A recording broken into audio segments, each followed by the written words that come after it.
Good, Ian. Thank you. How are you? Good to see you. I'm really well, thank you. Good.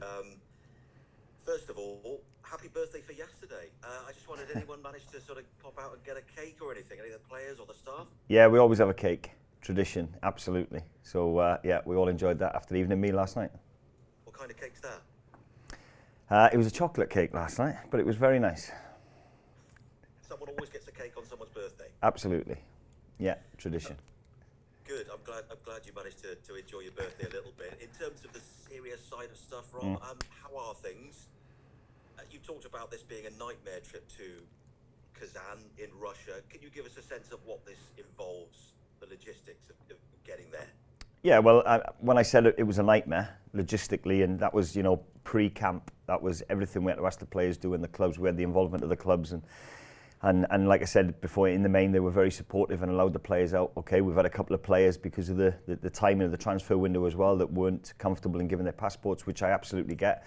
That's the part that was a nightmare. Now we've been on camp, it's gone really well, and like I said, we had a really, really positive performance the other day. The average age of the starting 11 was 22, which is great for Welsh football and what we've got coming through and the future. So there were so many positives come out of that game. It was a worthwhile exercise in the end. So we've decided to stay in Finland, which was the right thing to do. We've had a great training session yesterday. We're just off training again today, and before we fly off to Russia. So other than the stuff that we had to do pre-camp, it's been a really good camp up to now. You look at the Finland performance and lots of positives, as you say. There, how much of a headache has that given you in terms of your selections, the decisions you've got to make for Belarus?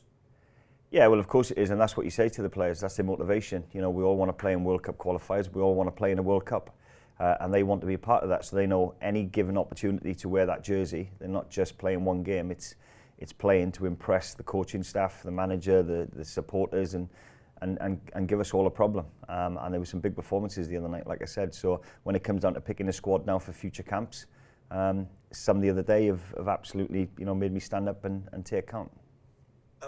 In terms of goals, Rob, is that a concern at all? Obviously, no Kiefer Moore. You missed the penalty the other day. You created chances, but just didn't finish them off. Do you feel there are enough goals in the team to win these two games and to qualify ultimately? Yeah, well, we're without big players, aren't we? We're without Kiefer, who's been tremendous for us. We're without Aaron, who's been excellent for us. So there's goals out of the team straight away. So of course you're going to think that, but it gives others an opportunity to step up to the plate. So, all right, we missed a penalty, but Age showed character to get on with the game after it. He showed character to take the penalty. No different to what Gareth faced in the Euros, So these things happen, and it's how you react after it. So I was pleased with the reaction. Pleased with aspects of our play against Finland. I thought we kept the ball really well and had a good tempo to it. Yeah, we could have maybe had a few more shots on target, but that, like I said, that's probably the first time that group of players played together. So that'll be a work in progress. You look at Group E and you've got Belgium already on 10 points, the Czech Republic are on 7, but 2 wins from 2 for Wales would really change the complexion of the group, wouldn't it? Do you feel you have to win these two, really? Yeah, I think they're 2 winnable games, but having watched them play against the Czech Republic the other night, we've got to show them the respect they deserve. After their hiding against Belgium in March, the new managers come in, completely changed the squad, and you can see that they've now got a different identity. They don't surrender. Even to the last minute, they kept going. They were very attack-minded towards the end by bringing the 2 substitutions on. So, we've got nothing but respect for the Belarusian team, and we're going to be all out to get a positive result. But on paper, yeah, we're looking at it, and these are the two games that we want to win. How important to have a full house on Wednesday against Estonia in Cardiff, Rob? I think there's still tickets available, so it's not a sellout at the moment. Would you encourage people to get down there and try to pack the place out? Absolutely, yeah, and they do make a massive difference. I said to you before, I can't sing the anthem at all my well up. It's when you hear all the crowd behind you, it's unbelievable. So yeah, to get a full house would be great for the lads and help us get those 3 points. Many thanks, Rob. Cheers. Cheers, thank you.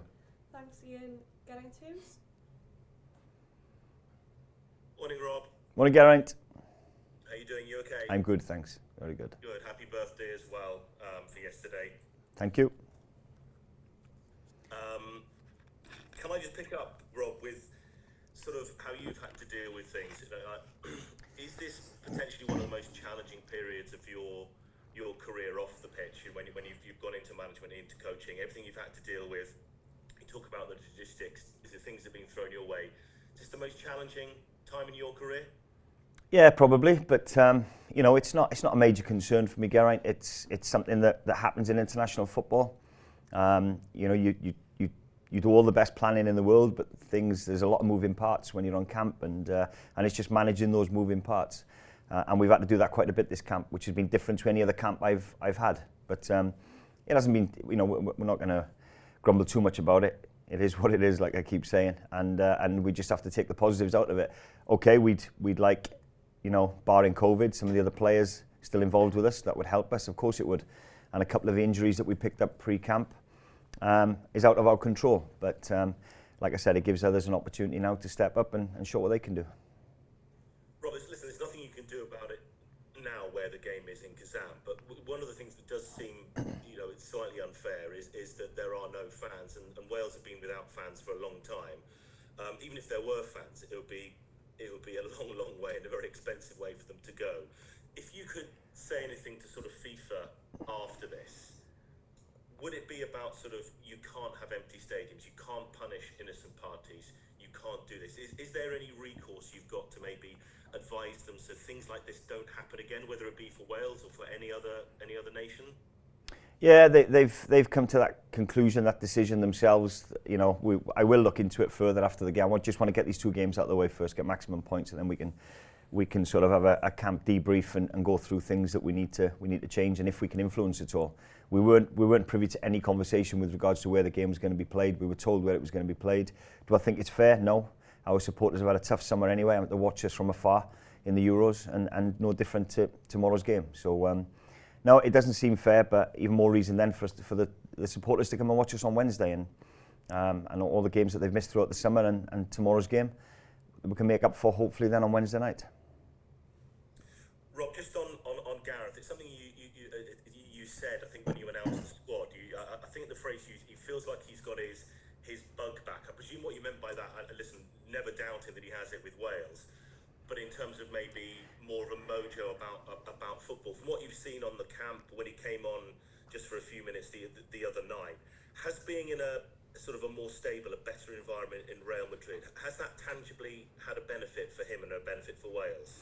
Yeah, maybe. It's harsh for me to speak about the environment he's in Real Madrid, now and previously, so only he can answer that question. But as far as I'm concerned, whenever he turns up for Wales, he's first class. He gets on with his work. He's bright. He's energetic.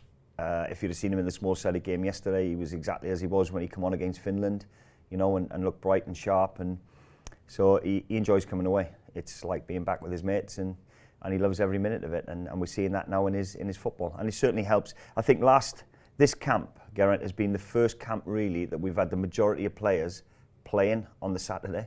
It's the first time we've had that. So Gareth has been playing, Aaron before the injury. You could go through probably 80% of the squad, and they're now playing domestic football. So the friendly against Finland was not just beneficial to get another game for the players. It was more beneficial because we're not using it to give them minutes under the belt to get them ready for qualifiers. They're having minutes now at their clubs, and that makes a big difference for us when we're having players coming in having played for their clubs. Rob, just a final question from me, and it's kind of another how disappointing when I'm starting with it, because you and I, well, everyone on this call, we were talking a lot before the Euros about, we were all worried about how maybe racist remarks maybe, to all teams. We were worried about the black players within Wales, and we've seen what happened on the other night in Budapest, which kind of beggars belief that is still happening. When you see things like that, and that FIFA are now, they said they're going to investigate this fully, what needs to be done? Because it's not just the England players being abused, it's happened to Wales players, it happens to black players ethnic minority players, mixed heritage players on so many teams. What do FIFA really need to do now to try and stop this? Because a lot's talked about it, but nothing really changes, or that appears to be what happens. Well, first and foremost, it's not acceptable, absolutely, and I'm sick and tired of having to sit here and answer the same. We shouldn't be doing this now. We protect our players, and I'll fully support in any way we can to support and make aware, racial abuse. And like I said, we don't stand for it. We don't tolerate it in the group. And I can't believe now that UEFA, FIFA, they have to step up to the plate and do something. And they need severe consequences. These teams, these supporters of the teams, need severe consequences. And if that's taking points off them, if that's banning them from competitions, they need to make a stand now and back the black players out there, and make a stance once and for all. Rob, thanks as always, mate. Best of luck tomorrow, and I'll speak to you tomorrow. But thank you. Cheers, Geraint. Thank you. Ta. Thanks, Geraint. Lawrence Moore. Hey Rob, just a couple of quick ones from me. Dan James has come back into the fold after sort of securing his transfer to Leeds. How's he been? Is he ready for tomorrow? I know you sort of left him out against Finland because he wasn't quite there after a hectic few days. Yeah, he's fine. Yeah, we protected him a little bit. He hadn't played he hadn't gone the pitch since the last game for Man United. He had a stressful couple of days with, travelling and going to get his medical done, and then flying him out later on that evening. But no, he's trained yesterday. Looks really bright, and he's fully focused and ready for the game tomorrow. Do you see there's a little buzz in him? It's a new era for him, I guess. Absolutely. He's going to be a big player for you. Absolutely. When you're a player and you get a move like that, and it's a great club. He's going to a great club with a well-respected manager that will, in my opinion, will get the best out of him. And he's obviously going to be really excited about that prospect. It's I think a 4-year contract, so he can get his head down now and relax and enjoy his football. Ben Davies as well came through 45 minutes against Finland. Is he fit and ready to go for tomorrow? And what kind of shape's he in after kind of it's a bit of a stop-start pre-season? Yeah, speaking of Ben, he's probably not played the minutes that he would like to have at club, but he's played a game in Europe, so we know he's capable of 90 minutes, and he's looked great in training. So yeah, there's no issues with that at all. We had a conversation about how many minutes he'd like to get under his belt to get him ready for the game on Sunday, and we agreed on 45 minutes, and I thought he played really well. Great stuff. Cheers, Rob. Cheers. Thank you. Thanks, Lawrence. Do we have any other questions?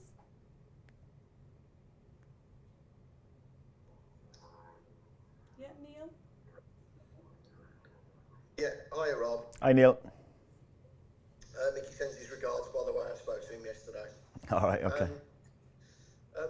Look, I just wondered if you could elaborate a little bit on Dan James, Rob, and the effect that Marcelo Bielsa might have on him. He's an all-action, athletic type of player, and obviously Bielsa's teams are famed for getting around the pitch quickly. Yeah. And also the fact that he only played 11 times, he only started 11 games last season for Manchester United. What the benefit of having him playing regular football will have for you and obviously on and his future development. Where can he go? Yeah, so everybody's seen the ability DJ's got, and we've seen snippets of it. And at international level, he's been first class for us.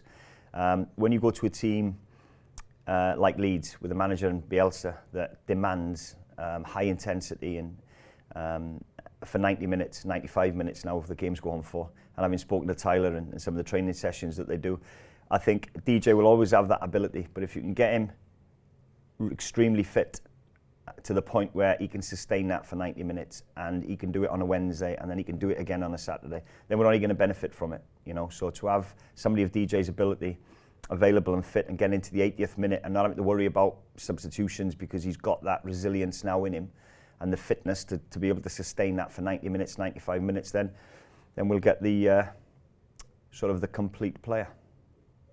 Did you see that in Tyler, Rob? I mean, he's famed for obviously bringing his players into the ground, and the rumour is that he works on less than 10% body fat on his players and all the rest of it. I'm just wondering, did you see the difference in Tyler in his physical development?